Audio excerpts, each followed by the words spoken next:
ওটা কে? একটা বন্ধু দেখতেছি, বন্ধুর বলে একটা ভিডিও ভাইরাল হয়েছে, একটু শুনি তো। যে বন্ধু আল মাহমুদ না এটা? হ্যাঁ বন্ধু, কি খবর, কেমন আছিস? বন্ধু আমি শুনলাম তোমার ভিডিও বলে একটা ভাইরাল হয়েছে। হ্যাঁ, ভিডিও ভাইরাল হয়েছে, একটা ভিডিও ভাইরাল হয়েছে। ও তাহলে কত টাকা কামাই করলা? কামাই বন্ধু রে, মানে কপাল খারাপ হয়ে গেছে। কে কি হয়েছে আবার?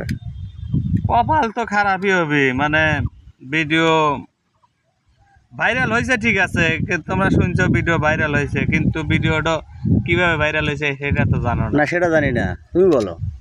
মানে ভিডিওটা করলাম এই বাগানে, এই গাছের তলে ভিডিওটা করছিলাম। আচ্ছা। এই গাছের তলে ভিডিওটা করছি, ভিডিওটা করে ভিডিওটা আপলোড দিছি আমি ইউটিউবে। হুম। ইউটিউবে আপলোড দিছি, ফেসবুকে আপলোড দিছি। দেওয়ার পরে ওই ভিডিওটা হুম। মানে আমার ইউটিউব চ্যানেল থেকে ভিউ এসেছে লেগে 1300 1300 মাত্র? 1300 ভিউ হয়েছে। আচ্ছা। আর 4টা লাইক পড়ছে। হায় রে, তারপর? 1300 ভিউ হয়েছে, 4টা লাইক পড়ছে। না বলে ভিডিও ভাইরাল হয়েছে? ভাইরাল তো হয়েছে দোস্ত। কিভাবে তাইলে? কিন্তু ভাইরাল তো আমার ডোর থেকে হয় নাই। কার থেকে হয়েছে? ওই ভিডিওটা মানে আমার একজন ভাই, তাকে আমি চিনি না, ওই চ্যানেলটাকেও আমি চিনি না, তিনি এই ভিডিওটা মানে ডাউনলোড দিছে। আচ্ছা। ডাউনলোড না দিয়ে যদি রিমিক্স করতো তাহলে মানে আমি হয়তো একটু এগিয়ে যেতে পারতাম, সেও এগিয়ে যেত, কিন্তু সে ডাউনলোড দিয়ে ওই ভিডিওটা ছাড়ছে। ছাড়ার পরে আমি গত যে 3 দিন আগে আমি তো অনেক রাত্রি পর্যন্ত কাজ টাজ করে মানে ভিডিও এডিট করি, ভিডিও ছাড়ি, আবার ওই যে অমুক জায়গায় কমেন্ট এঙ্গেজমেন্ট বাড়াতে হবে। আচ্ছা। মানে খুব কষ্ট করতেছি, এতদিন ধরে কাজ করতেছি, মানে আমি কিন্তু ইউটিউবে কাজ করি দীর্ঘ 6 বছর হয়ে গেছে। হ্যাঁ হ্যাঁ। দীর্ঘ 6 বছর হয়ে গেছে, আর ফেসবুকে কাজ করি 3 বছর। তাই? এইখান থেকে আমাকে মানে ওই রকম যে কিছু দেওয়ার এরকম কোনো কিছু এখনো পাই নাই। তাই নাকি? এই ভিডিওটা দোস্ত, ঘটনা হলো এই দোস্ত, এই ভিডিওটা ভাইরাল হইলো, সে করছে কি, সে ডাউনলোড দিয়ে ওই ভিডিওটা মানে তার যে চ্যানেলে, ওই চ্যানেলে ভিডিওটা আপলোড করছে। ও তাইলে এই কথা। আপলোড করার পরে আমি ওই দিনকে রাত্রিতে দেখার পরে দেখি যে আমার ওই ভিডিওটা মানে 64K like. 64K like? 64K like মানে 64,000। 64,000? এত লাইক? 64,000 লাইকই পড়ছে। আমি দেখলাম যে আমার এই ভিডিও ভাইরাল হলো কখন। আচ্ছা। মানে আত্মার মধ্যে স্যাত করে উঠছে। অবশ্যই একদিনের সাধনা। স্যাত করে উঠছে যে এবার মনে হয় কাজ হয়ে গেছে। আচ্ছা। 64K লাইক দেখার পরে আমি ওই ভিডিওটা গেছি লেগা, দেখলাম যে তাহলে দেখি তো চ্যানেলের কি অবস্থা, এত ভিউ হয়ে গেল। তাই তো। 64K লাইক হয়েছে, তাহলে না জানি ভিউ হয়েছে কত। এটাই তো। এখন আমি ভিউ দেখতে যায় দেখি যে আমার আইডিতে ওই 1285টা ভিউ। ও আমি দেখলাম যে 1285টা ভিউ, এত লাইক কিভাবে হয়? হ্যাঁ হ্যাঁ। পরে আমি ভিতরে ঢুকে দেখি যে না, ওইটাতে আমি দেখি যে 4টা লাইক পড়ছে। মাত্র 4টা লাইক পড়ছে, মাত্র 4টা লাইক পড়ছে। পরে আমি চিন্তা করলাম যে দেখি এই ভিডিও তাহলে এইভাবে এলো কিভাবে। পরে ওই ভিডিওটা দেখি যে আমার চ্যানেলটাকে ছাড়া না, কিন্তু ভিডিওটা আমার, ওই চ্যানেলটা আমার না। আমি ওই ঢুকলাম ওই চ্যানেলের ভিতরে, ঢোকার পরে ওই ভিডিওটা দেখি যে মানে 8 মিলিয়ন প্লাস ভিউ হয়ে গেছে। 8 million view? 8 million plus view হয়ে গেছে। 80 লক্ষ লোক দেখছে? মানে 80 লক্ষ। আচ্ছা।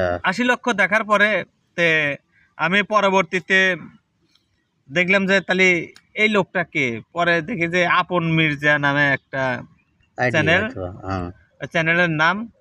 তিনি এই ভিডিওটা ছাড়ছে, দেখি যে 80 লক্ষ ভিউ আর 64,000 লাইক হয়েছে। তোমার ভিডিও দিয়ে অন্যজন কামাই করে খাইছে?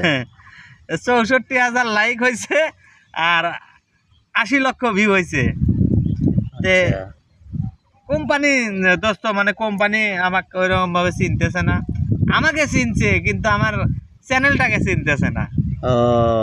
এই হলো তোমার আসল কাহিনী? এইটাই আসল কাহিনী, যার কারণে এই যে দেখেন, এই যে ভিডিও করার জন্য আসছি, মানে কেউ আসলো না, মানে আমার সাথে ভিডিও করার জন্য কেউ আসলো না। কেউ আসলো না, হুম। তো একা একাই এখানে এসে বসে আছি। তো বললাম যে একটা লোকজন আসলি তাক দিয়ে ক্যামেরা ধরা ভিডিওটা করবো না। আচ্ছা যাই হোক বন্ধু, তোমার গল্প শুনলাম। তুমি কোন থেকে আসতে চাও? আমি তো আসলে আমিও ভিডিও করার জন্য আসছিলাম, তার তোমাকে পাওয়া দেখলাম যে তুমি এখানে রয়েছো, তাই জন্য তোমার মানে না, এই সাক্ষাৎকারটা জায়গায় মানে নিলাম। খুব মনের দুঃখে এই বসে তোমাকে রয়েছি। দেখলাম তোমার মনটা খারাপ, আসলে এখন- তোমার কাহিনী কি একটা ভিডিও এখন- ভাইরাল হয়েছে, হ্যাঁ। আমি সেই জন্য তোমার সাক্ষাৎকার নিতে মানে আসলাম। ওই ভিডিওটা যদি আমার এর থেকে যদি যাইতো তাহলে একটু আগে যেতে পারতাম। যাই হোক, আল্লাহ ভরসা। আচ্ছা তারপরেও আমি কাজ ছাড়তেছি না, বুঝছো? আচ্ছা। কাজ ছাড়তেছি না।